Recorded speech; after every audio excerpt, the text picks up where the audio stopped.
This story is a work of fiction, inspired by real events. Names, dates, locations, and identifying details have been changed or dramatized to protect privacy and enhance the narrative. Any resemblance to actual persons, living or dead, is purely coincidental or used fictitiously. This content is intended for entertainment and educational purposes only. It does not aim to glorify crime, promote violence, or pass judgment on real individuals. Viewer discretion is advised. Some scenes may contain mature, disturbing, or triggering content. What you are about to watch could have happened anywhere, to anyone. It's inspired by real events. Whispers of truth, buried beneath layers of fiction. We've changed the names, the dates, the locations, but the emotions, the betrayal, the fear, those are real. This story is not meant to accuse, only to reveal, to make you question, who do you really trust? If stories like this keep you thinking, long after they end, hit subscribe, smash like, and drop your theory in the comments. Now watch closely, before the truth disappears again. At 10:42 p.m. on November 18, 2021, Brookshire, Texas, settled into the kind of calm that usually marks the end of a long weekday. Families were turning off living room lights. A few late-night traffic signals clicked between red and green with no cars waiting beneath them. Nothing felt out of place. But just beyond the last row of homes, where the pavement gives way to open fields, emergency lights suddenly broke through the night. Deputies stepped out into air that felt colder than usual for a Texas evening. Word moved fast, from one phone to another, from porches to front yards. Something had been found, and the news carried a weight that people felt before they fully understood it. A 17-year-old cheerleader, no longer alive. No explanation. No clear reason. Just a widening ache spreading across a small community that never expected to wake up to a tragedy like this. And almost immediately, one question rose above everything else. How does a teenager disappear in a place where nearly everyone knows her name? When investigators began piecing together the timeline, the steps were routine: secure the scene, interview those closest to her, send evidence to the lab. It was supposed to be straightforward. But one simple test, standard, fast, the kind done every day, returned a result that stopped the entire room. It was rechecked. Then checked again. 3 runs. Same answer. A truth that didn't fit any of the early theories, and would ultimately reshape the entire investigation. The details stayed sealed for days. Even inside the department, only a few were told what the test revealed. Because this case raises difficult questions about family, accountability, and the lasting impact of decisions people believe they can outrun. And if you want to follow more investigations that reveal the dangers we often overlook, make sure to subscribe and turn on notifications. There is more here than anyone realized at the start. To understand how the evidence led to that turning point, we have to go back, before search teams fanned across fields, before her name appeared on every local newscast, before her path crossed with the man who would take everything from her. This story unfolds in stages. Pieces scattered across months, conversations, choices, and small moments no one imagined would matter, until they did. Stay with us. Alanna Rucker was 17, a student at Brookshire High, a cheerleader, and someone who carried herself with a quiet determination that left people noticing. Born on May 14, 2004, she grew up with her mother, Kendra Rucker, a nurse who worked long shifts but never let life at the hospital interfere with the rules at home. Curfews were firm, routines consistent, and family dinners, even when rushed, were sacred. Teachers described Alanna as dependable, the student who never forgot an assignment, who reminded friends to stay on track, who seemed to balance expectations without losing herself.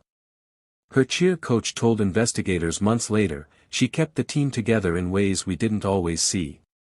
She lifted others while staying focused herself. Alanna dreamed of attending the University of Houston on a cheer scholarship, and beyond that, she planned to study physical therapy. She wanted a career built on care, recovery, and trust, just like the life she had grown up in. Neighbors remember seeing her run along quiet streets, headphones in, waving politely at passing cars. Small gestures, a polite smile, a thoughtful note to a teammate, each one reinforcing the sense of someone the town quietly admired. No one imagined that the structure she built in her life, and the stability her mother provided, could be disrupted in an instant. Alanna's friends called her the planner. She texted check-ins, reminded people of deadlines, and always walked friends to their cars. If she said she would be somewhere at a certain time, she was there, on the dot. On Friday, November 18, 2021, she joined 3 close friends for a casual gathering at a friend's house. They laughed, shared snacks, scrolled phones, and talked about weekend plans. Nothing unusual happened, no arguments, no tension, no hint of danger. One friend later told investigators. She was laughing, scrolling TikTok, joking about the new cheer routine. She wasn't upset or worried. She just was herself. Another friend remembered her leaving around 10:15 p.m., phone in hand. She said she had to be home before her mom's shift ended. She always kept her word. That's who she was. Those were the last moments anyone outside her family would see her alive. Brookshire is a small town. Streets lined with familiar faces.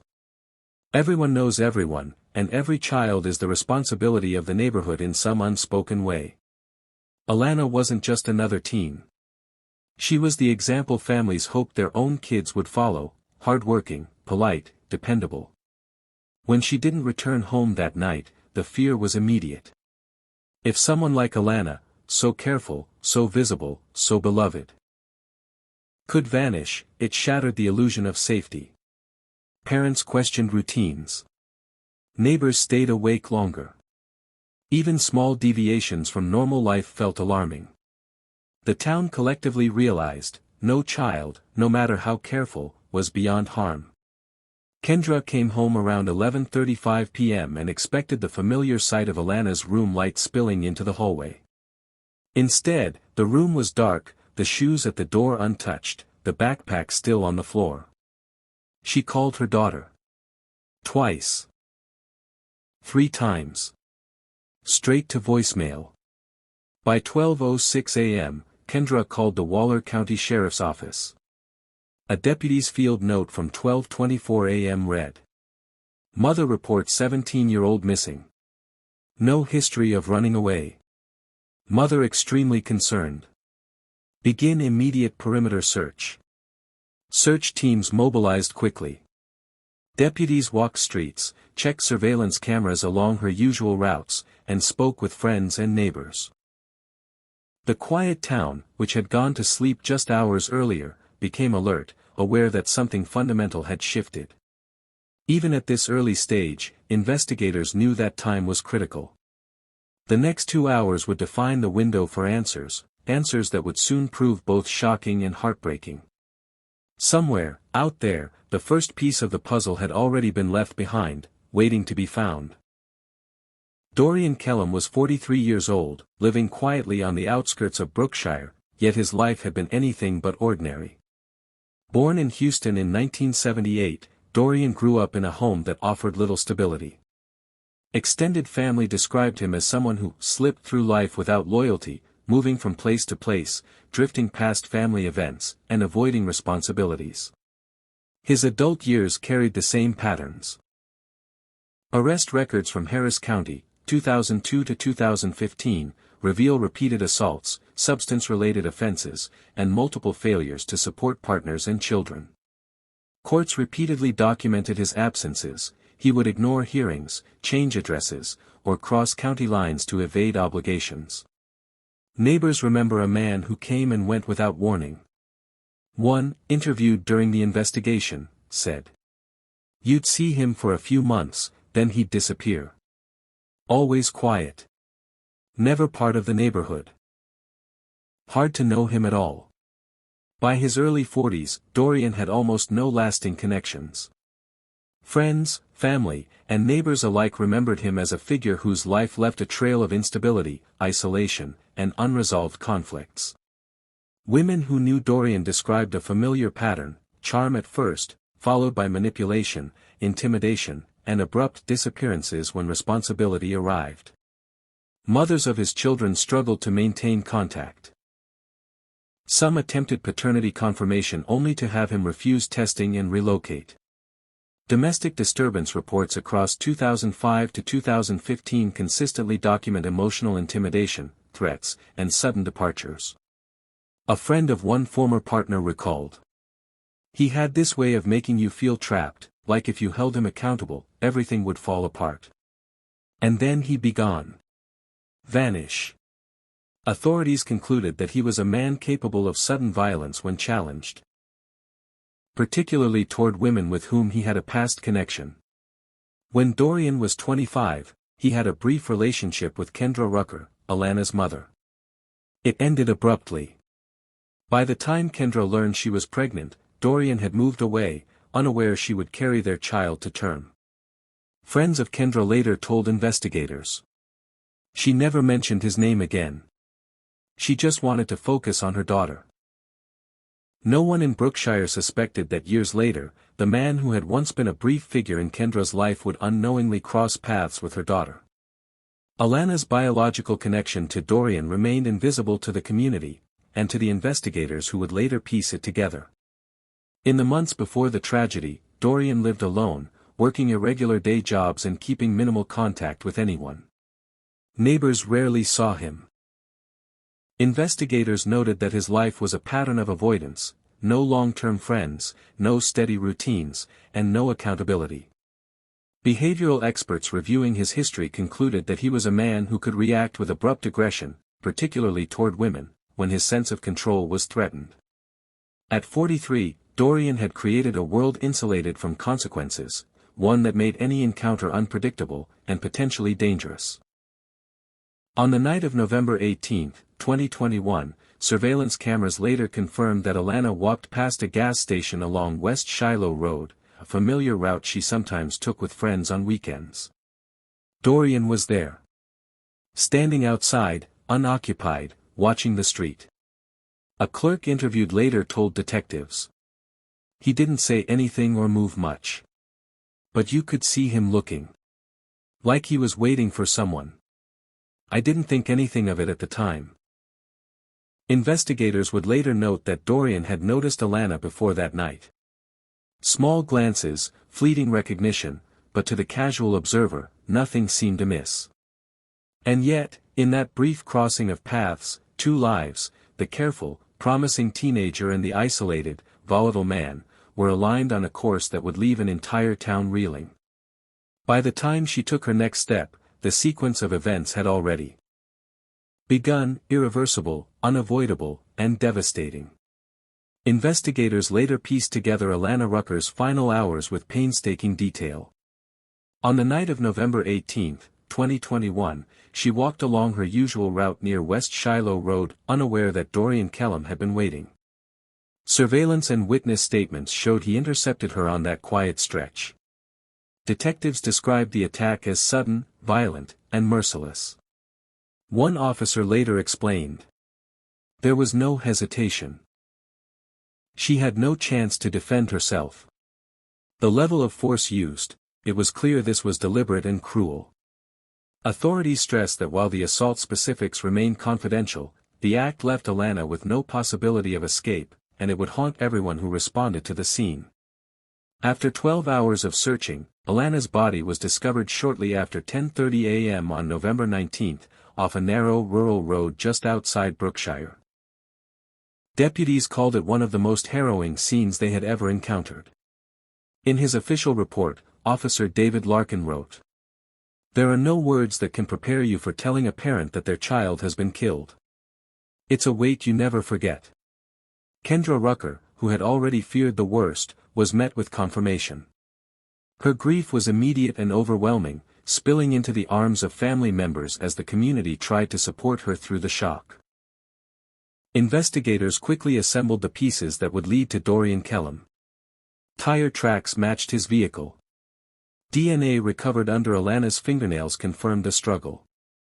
Surveillance footage placed him at 3 key locations that night. By 3:14 p.m., officers located Dorian at his home. When approached, he offered no resistance. One deputy later recalled. It was almost as if he had been expecting us. There was no fight, no denial. Just a quiet acceptance.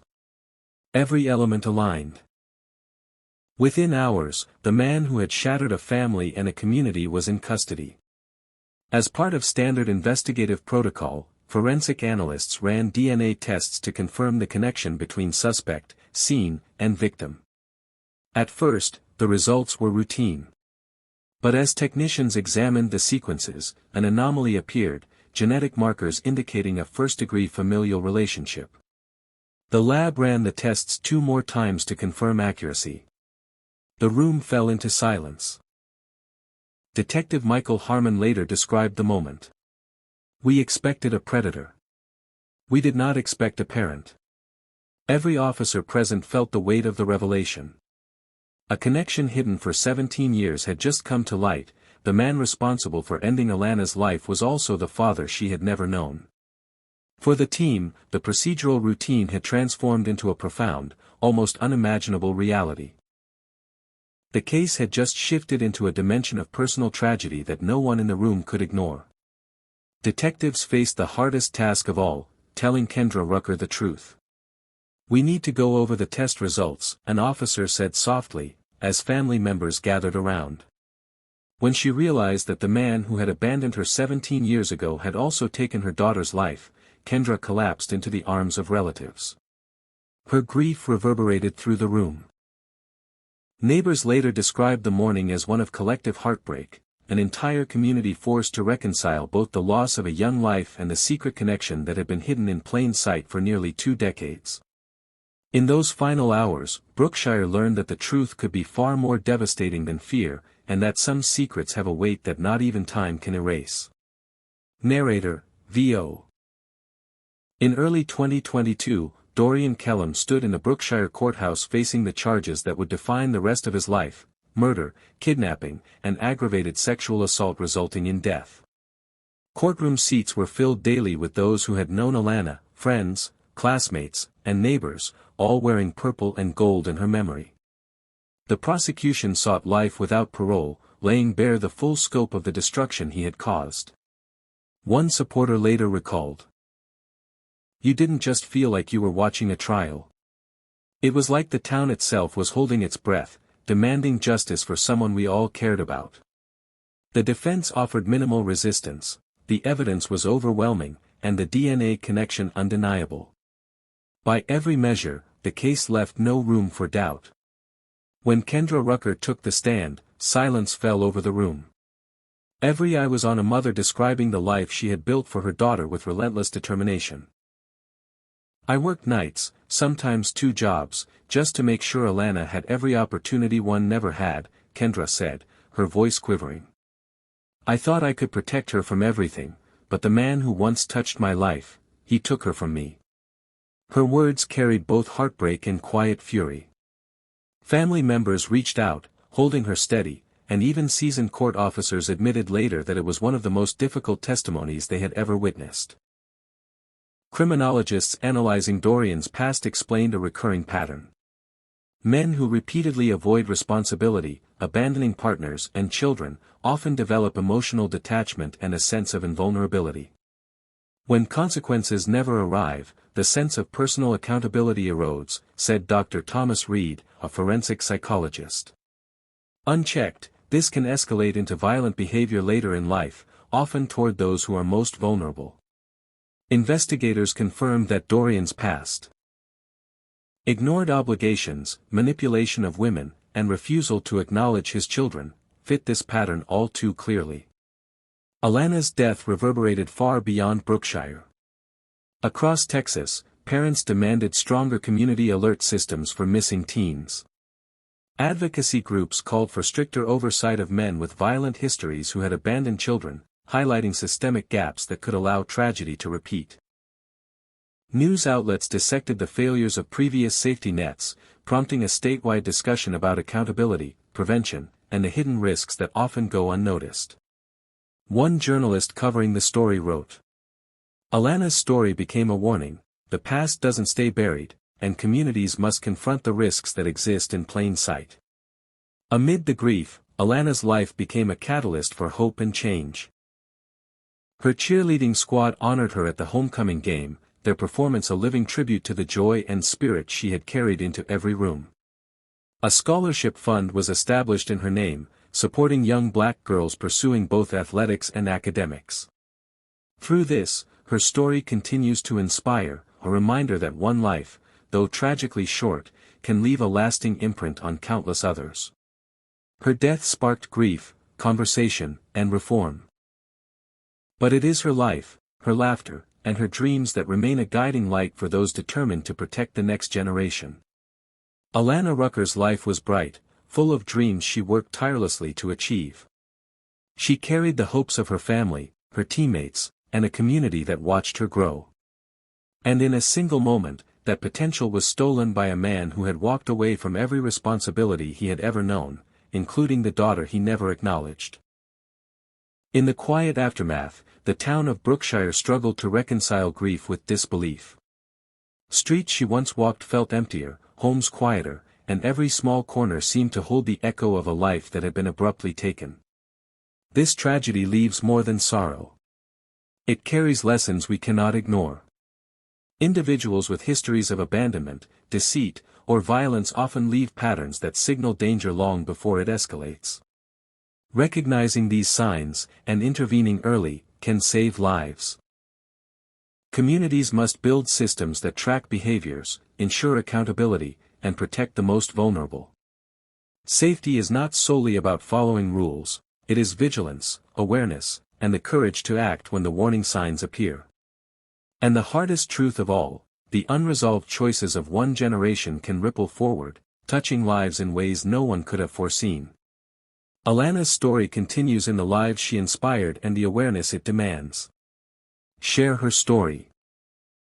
Not to frighten, but to protect. Speak up when something feels wrong. Check on neighbors, watch for warning signs, and ensure the people around you are safe. Subscribe and follow for more stories that honor victims, illuminate truths, and inspire action. Awareness is the first step toward prevention, and every life saved is a life remembered. Let Alanna's life, her courage, and her promise guide us to a world where no young life is overlooked.